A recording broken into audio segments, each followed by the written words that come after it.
శ్రీగురుభ్యో నమః. గురువాయుపురాధీశం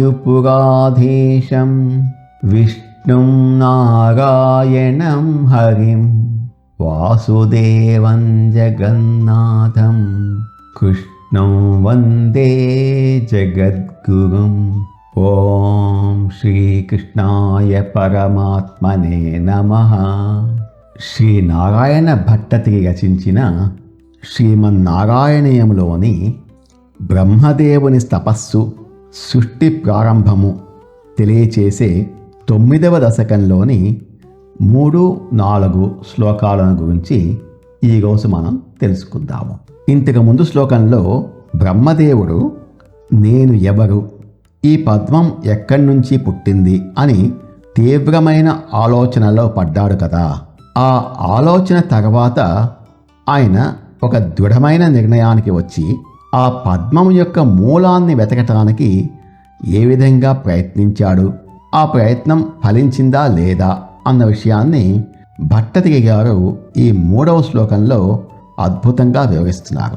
అముష్యహి సరోరుహః కిమపి కారణం సంభవేత్ ఇతి స్మకృత నిశ్చయః సఖలు నాళరంధ్రాధ్వనా స్వయోగ బల విద్యయా సమవరూఢవాన్ ప్రౌఢధీః త్వదీయమతి మోహనం నతు కళేబరం దృష్టవాన్.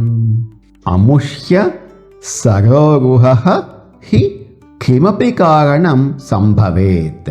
ఈ కమలానికి, ఈ పద్మానికి ఖచ్చితంగా ఏదో ఒక మూల కారణం, పుట్టుకకు ఆధారం ఉండి తీరుతుంది. సంభవేత్ ఇది స్మ కృత నిశ్చయ అని ఈ విధంగా దృఢమైన నిర్ణయం చేసుకున్నవాడై ప్రౌఢధీహి గొప్ప మేధాశక్తి జ్ఞానం కలిగిన సహ ఖలు ఆ బ్రహ్మదేవుడు స్వయోగ బల విద్యయా తన సొంత యోగ విద్య యొక్క బలంతో తన శరీరాన్ని సూక్ష్మంగా మార్చుకొని నాళరంధ్ర అధ్వన ఆ పద్మం యొక్క కాడ అంటే నాళం మధ్యలో ఉన్న రంధ్రం ద్వారా సమవరూఢవాన్ కిందకు దిగాడు, అంటే కిందికి ప్రయాణించాడు.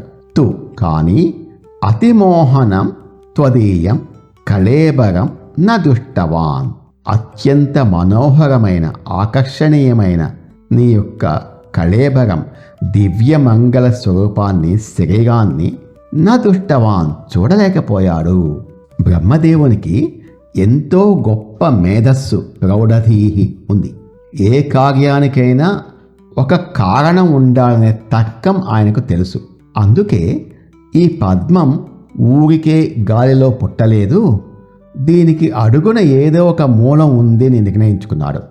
దాన్ని కనుక్కోవడం కోసం తనకున్న అపారమైన యోగ విద్యను ఉపయోగించి తన దేహాన్ని చిన్నదిగా చేసుకొని ఆ పద్మం కాడలోని రంధ్రం గుండా 100 సంవత్సరాల పాటు కిందకు ప్రయాణించాడు.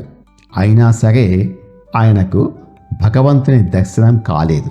ఆ కాడకు అంతు దొరకలేదు, ఆ కాడ యొక్క చివరి భాగం దొరకలేదు. అంటే మేధస్సు, స్వశక్తి సరిపోవు.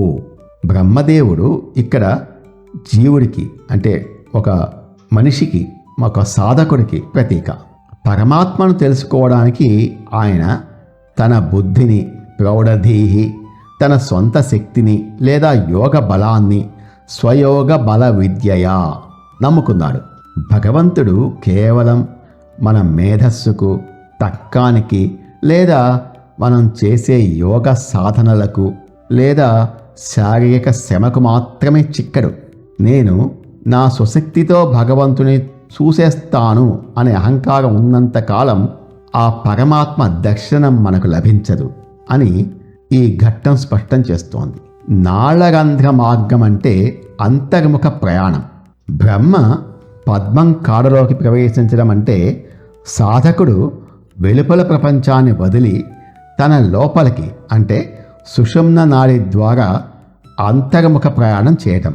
ఆ ప్రయాణం సరైనదే అయినప్పటికీ దానికి భక్తి మరియు భగవంతుని అనుగ్రహం తోడు కాకపోతే ఆ ప్రయాణానికి గమ్యం చేరే మార్గం దొరకదు అని ఈ శ్లోకం స్పష్టం చేస్తోంది.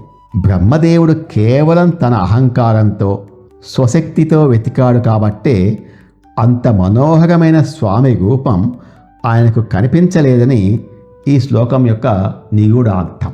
అముష్య హి సరోరుహ కిమపి కారణం సంభవేత్ ఇతి స్మకృత నిశ్చయః సఖలు నాళరంధ్రాధ్వనా స్వయోగ బల విద్యయా సమవరూఢవాన్ ప్రౌఢధీః త్వదీయమతి మోహనం నతు కళేబరం దృష్టవాన్.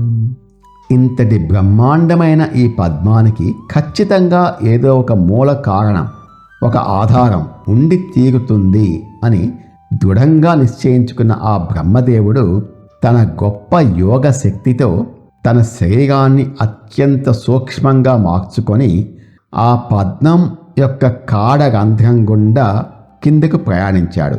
కానీ ఆ నాళం గుండా ఎంత కిందకు దిగినా కూడా అత్యంత మనోహరమైన నీ దివ్య స్వరూపాన్ని మాత్రం ఆయన చూడలేకపోయాడు స్వామి అని భట్టతిరి గారు కీర్తిస్తున్నారు.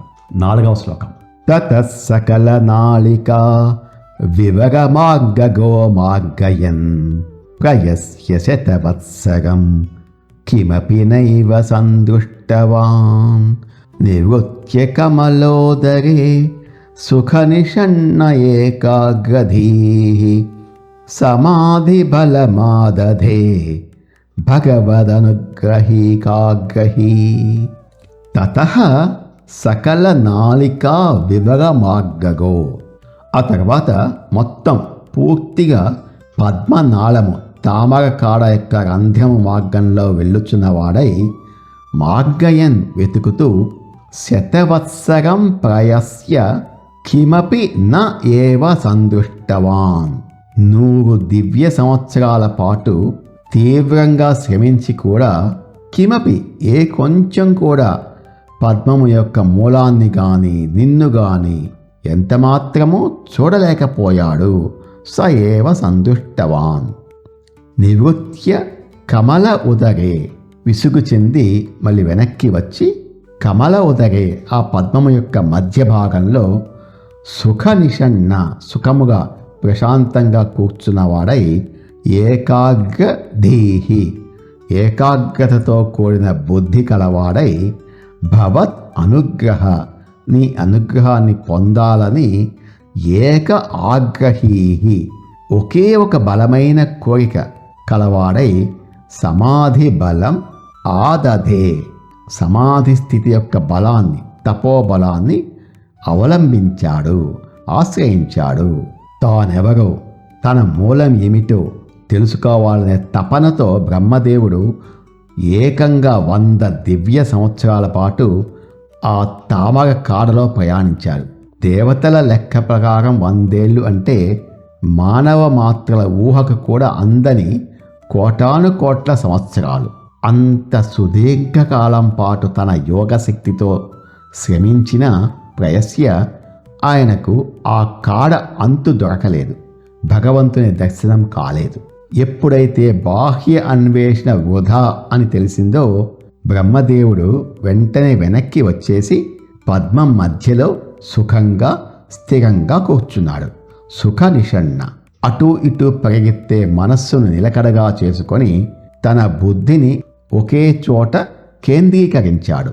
ఏకాగ్రధీహి పరమాత్మను తెలుసుకోవటానికి తన మేధస్సు తన శరీర శ్రమ పనికిరావని గ్రహించి స్వామి నీ అనుగ్రహం ఉంటే తప్ప నిన్ను నేను దర్శించలేను అని సంపూర్ణంగా భగవంతుడికి శరణాగతి చేసి తపస్సు సమాధిలోకి వెళ్ళిపోయాడు. ఇక్కడ మనకి కొన్ని లిమిటేషన్స్ ఉంటాయి. మనిషి తన మేధస్సుతో అహంకారంతో బాహ్య ప్రపంచంలో అంటే ప్రకృతిలో ఎంత వెతికినా భగవంతుడు దొరకడు. 100 సంవత్సరాల అన్వేషణ అనేది జీవుడికి ఎన్నో జన్మల పాటు బాహ్య ప్రపంచంలో నిజం కోసం చేసే వృధా ప్రయత్నాలకు ప్రతీక. అనుగ్రహం భగవదనుగ్రహేకాగ్రహీహి భగవంతుణ్ణి చేరటానికి జ్ఞానము కర్మల కంటే భక్తి మరియు ఆయన అనుగ్రహం ఎంతో ముఖ్యం. దేవుడు తనంతట తానుగా కరుణించి తనను తాను చూపించుకుంటే తప్ప ఎవరూ ఆయన్ని చూడలేరు. బయట తిరగడం ఆపేసి నిరుత్య సుఖంగా కూర్చొని సుఖనిషన్న బుద్ధిని ఏకాగ్రం చేసినప్పుడే ఏకాగ్రధీహి నిజమైన తపస్సు సమాధి సిద్ధిస్తుంది. ఈ స్థితిలోనే భగవంతుని దర్శనం సాధ్యమవుతుంది అని ఈ శ్లోకం మనకు ఒక గొప్ప ఆత్మజ్ఞాన పాఠాన్ని బోధిస్తోంది. తత సకల నాలికా వివరమార్గో మార్గయన్ ప్రయస్య శతవత్సరం కిమపి నైవ సందృష్టవాన్ నివృత్య కమలోదరే సుఖనిషన్న ఏకాగ్రధీః సమాధి బలమాదధే భగవదనుగ్రహైకాగ్రహీ. ఆ తర్వాత బ్రహ్మదేవుడు ఆ పద్మనాళం, ఆ తామర కాడ రంధ్రం మార్గంలో ప్రయాణిస్తూ 100 దివ్య సంవత్సరాల పాటు తీవ్రంగా శ్రమించి వెతికినా కూడా ఆ పద్మానికి మూలమైన దేన్ని ఎంతమాత్రమూ కనుక్కోలేకపోయాడు. చివరకు వెనక్కి వచ్చి మళ్ళీ ఆ పద్మం మధ్యలోనే ప్రశాంతంగా కూర్చున్నాడు. ఇక తన స్వశక్తి చాలదని గ్రహించి, ఓ భగవంతుడా, నీ అనుగ్రహం పొందాలనే ఒకే ఒక బలమైన కోరికతో బుద్ధిని ఏకాగ్రం చేసి సమాధి స్థితిని, తీవ్రమైన తపస్సును ఆశ్రయించాడు అంటున్నారు. భగవంతుణ్ణి ఎలా పొందాలో ఈ శ్లోకం మనకు చెప్తోంది. ఓం తత్సత్. నమో భగవతే వాసుదేవాయ. ఏతత్ ఫలం శ్రీకృష్ణార్పణమస్తు. స్వస్తి.